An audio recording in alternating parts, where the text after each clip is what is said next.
In what ways does your media product use, develop or challenge forms and conventions of real media products? Our media product, Missing Imagination, is an opening sequence of a psychological thriller. When comparing our product to other professional films, such as Shutter Island, we can see that we haven't challenged any psychological thriller conventions that are used in majority of films in the genre, nor have we challenged any thriller conventions in general. A way to support the idea that we've conformed to general conventions would be through emotional conflict between our characters. One main example would be the conflict that the male character endures mentally and emotionally rather than physically. This was shown as our antagonist, the old man in the park, sits on the park bench, hearing repetitive voices from the victim, having them play on his mind as he fights the urge to abduct the child from the mumser. This convention we used to indicate what genre the movie is and what effects we used with the camera techniques to show, such as panning around the actor, slowing down the clip and echoing the sounds of laughing. This shows the audience that the character was in his mind and it's also specifically only showing him. Another example shows the emotional conflict between the mother and the kidnapper. Another subgenre convention that we conform to is suspense between each character. They're thinking about each other and playing on each other's minds. This is true in our opening sequence when the mother first of all sees the creepy man sat on the bench and then comes back from the car to find her daughter missing and instantly starts thinking about the man who's the obvious abductor. Another example to support the idea that we've conformed to the general conventions would be the narrative, which should revolve around crime like murders and rape. In our opening sequence, we present an abduction of a little girl. A third supporting idea that shows we've conformed to general conventions would be the involvement of an antagonist and protagonist. To expand, the mother could be the protagonist of the opening sequence as she is seen as an overpowered and out of control of her actions of her young daughter. How does your media product represent particular social groups? As our opening sequence only consists of 3 characters, there aren't many social groups to analyse. However, our sequence represents age and class well. The characters represented in our opening sequence are our antagonist, who is a middle-aged man about 45 to 50 years old.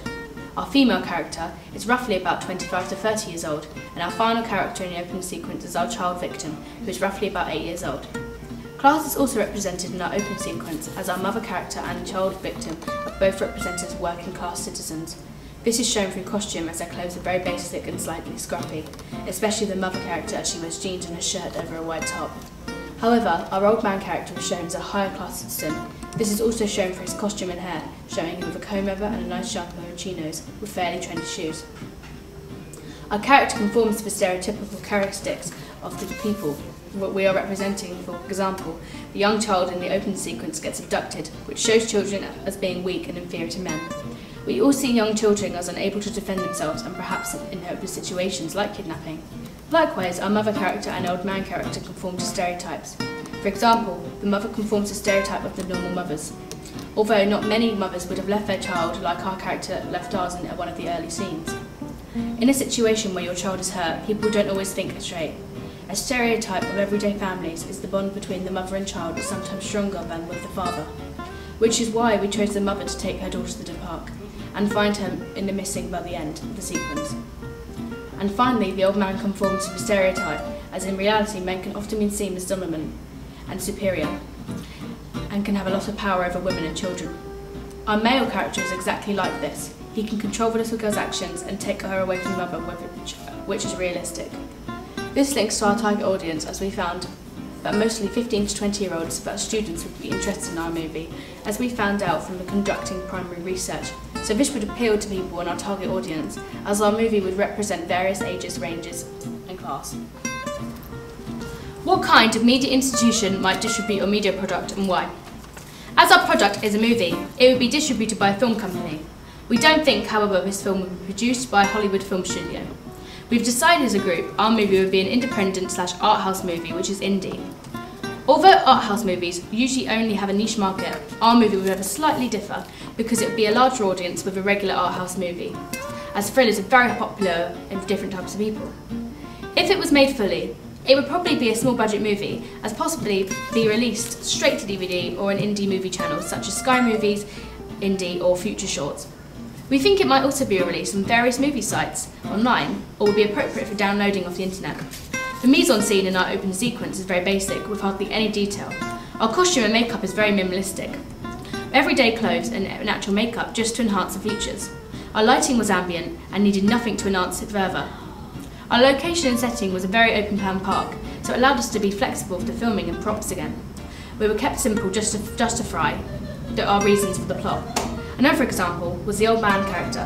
He was doing a crossword in the park just to make it seem like he went there to get some peace and quiet. Our mise-en-scene was kept extremely simple, which shows that it would be a low-budget movie and indie because it's not very elaborate and glamorised such as a Hollywood movie would be. We think that if our movie were to be released, it unfortunately would not offer opportunities to turn into a franchise, as our storyline is very set and cannot be expanded much more. Also, this is an indie movie. It probably wouldn't have a merchandise, as there are no specific characteristics that would be suitable to make figurines or bedroom accessories, for that example. Who would be the audience for your media product? From our research, our group found gender, age and type of person that would be most interested in watching our film. In our primary research, most of the people we asked were aged about 15 to 20 years old. However, there were a few 30 to 35-year-olds. We asked them questions like, what is your occupation? And do you enjoy thriller movies? From this, we found thriller movies are mostly popular with males, as they have a lot of action and they're much more enjoyable to watch. The people that we asked were sociable people who spend time with their friends. This was deliberate to the fact of friends can all discuss their opinions and thoughts on the film. An example to a film close to ours was Shutter Island, containing mentally disabled people and weak characters, a protagonist. Shutter Island appeals to exactly the same age of ours, age group of 15 to 40 years old. Another film that's similar to ours is The Lovely Bones, as a young girl goes missing and you see the mother's pain. This film appealed to adults as they put themselves in the mother's shoes. When doing our questionnaire, we asked people in our primary research if they would be comfortable watching a movie with the theme of abduction or paedophilia, as this is what our film centres around. Most people said that as it is a horrible theme, most thrillers centre around tragic or slightly unreal theme. As conducted in our secondary research, the most psychological thrillers are usually classified 15 by the BBFC because of the themes being disturbing or troubling to anyone under the age of 15. How did you attract or address your audience? To attract our audience in the opening sequence, we use many different techniques, mostly including sound and camera work. There are specific scenes that would terrify or interest different age groups and genders. Our camera work is very diverse, and there are a lot of different shots in it. For example, a pan around the old man character, and a high-angle shot of the park when the old man abducts a child, and many various close-ups and extreme close-ups. This keeps the audience hooked on the screen, as it keeps it quite diverse and different. Our use of sound was also a very good way to attract the audience, as we used tracks we'd made in GarageBand. That built up suspense, so it made the audience think something bad was going to happen, even though it doesn't. We also used loud bangs at the end of our opening sequences, as images flashed on screens of the abductor, as well as being mixed with images of the little girl. This tends to make the audience jump, as it is very loud and of a sudden, so it's so unexpected, and could startle people. As it may be quite startling, it would not be advised for younger people to watch this, for reasons as it's classified at 15. We also feel that somebody under 15 may not grasp the idea of what's going on in the film, and may find some of the scenes disturbing. In our opening sequence, with quite a lot of focus on the mother character, though some camera work. This makes people that watch our movie, particularly females watch it, put themselves in the mother's position and make themselves ask, what if that was me? This could attract females to this movie, as it'd be very touching to watch and could make them prevent things like this from happening in reality. Males will almost definitely not put themselves in the position of the old man, who's portrayed as an abductor or paedophile, as this character is not how regular people think, and it's a disturbed character, and men would not see themselves as this, as it's very morally wrong. However, they might get a strong dislike to the character because of the way he is, which could alter the way they feel towards other people at the moment in time. The impact of this would keep the audience's attention, making sure they concentrate and carry on watching the film. The effect we were aiming for overall was to make people sympathetic and at the same time interested in how the story is going to end. What have you learned about technologies from the process of contrasting the product? From the beginning of the course, we were very much clueless about all the filming, editing and sound equipment that we'd be using to make our opening sequence. All the equipment we used was relatively new to us, except for the Canon camera, as that was pretty straightforward. The filming process of our opening sequence was very straightforward, as we'd used the camera and tripod for filming before on a proper location. We all found it easy to use the tripod and the different elements of the camera, for example the zoom. There were things about our group that struggled during the making of this product, but we also had our strengths, which improved the quality of it. One weakness we had during filming was the struggle to keep any of the panning of the camera smooth and to keep it from shaking. This was difficult as every small movement is visible. There is a handle on the tripod which helped us out by trying to remain steady when filming. Our group found filming really easy and enjoyed doing it together and taking turns of using the camera. We used lots of close-ups and long shots in our film. We kept that part simple. We used elements like panning across and panning around in scenes 1 and 3. We used a high-angle shot when looking down on little girls' cut hands. We done this by having someone with the camera on the climbing frame at the top, as we filmed in a park. They simply zoomed into a good enough view of the little girl on the floor. On the day of filming, we did not have any problems with the actual filming, however it was more on the continuity side, but overall our filming process was very successful. Final Cut Pro was the software we used to edit our opening sequence. We had also got to learn about this and use it prior to editing our actual opening sequence. We learned how to mark in and out of the footage, cut the footage and drag chosen clips into place. We also learned how to add effects and colour correction and to make the movie seem more unrealistic, which is what we wanted to go along with our storyline. We also learned how to add sound, take it away and change the volumes. During the actual editing of our opening sequence, we did not really encounter huge problems. However, we found some parts of it very time consuming, which was what we expected. But also we found it more difficult to keep the continuity in check within our opening sequence. However, the general editing process went well and we learned how to use it very quickly and efficiently. For example, adding the blur effect shows it was a dream and looked like in the elder man's imagination.